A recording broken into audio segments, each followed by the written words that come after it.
Now we want to get to a little show and tell with air fryers. All right. Let's check back in with Belinda. Belinda, what you cooking up? I'm starving. Man, we are making magic in this Better Kansas City kitchen over here. Joe and Gina, hopefully this recipe is going to change your mind. Gina, I think you said, I'm not sure on the air fryer, but man, my mom got me this, and it is taking side dish to the center stage.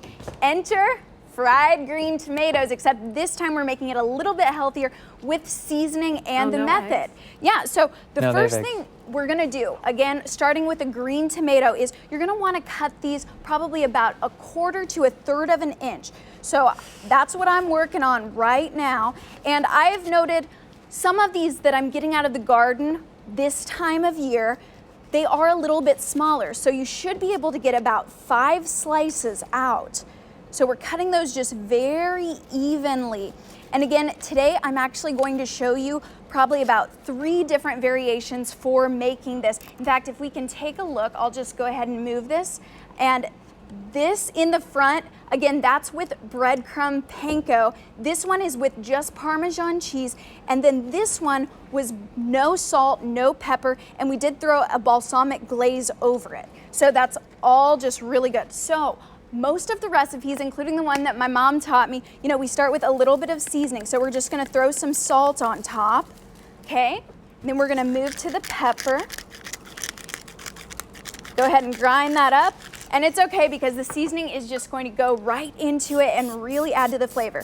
Then you can actually just go ahead and spray some olive oil, then flip them because we're gonna do the same thing on the other side. Now you're gonna note, if you're doing this at home, you may or may not want to use the ends because it's not going to get the full flavor, but I don't like to waste, so I went ahead and just cut that right up as well.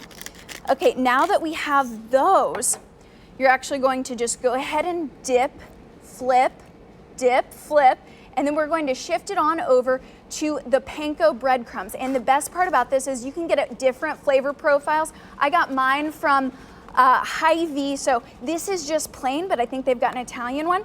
And then what you would do is you would just pop it in right there. We would repeat the same process, and of course, let's say that you didn't want to do some of them with panko. What you could do is throw on just a little bit of Mrs. Dash seasoning, something like that. That was a lot more than a little bit, so we'll go ahead and knock some of that off. And you can also do the same thing Parmesan style, you know, just throwing that on there.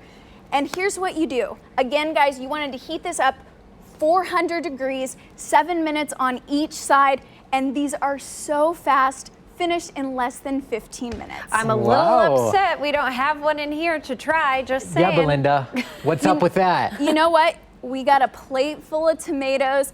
Joe, we're gonna work on making these vegan for you as well. Thank you, I appreciate that. We were talking about eggs before because we were like, Like, can are there Joe eggs? eat these or not? They do look really good though. Maybe we can try olive oil as a Yeah, try just the olive oil. All right, sounds good, Belinda. Thank you so much.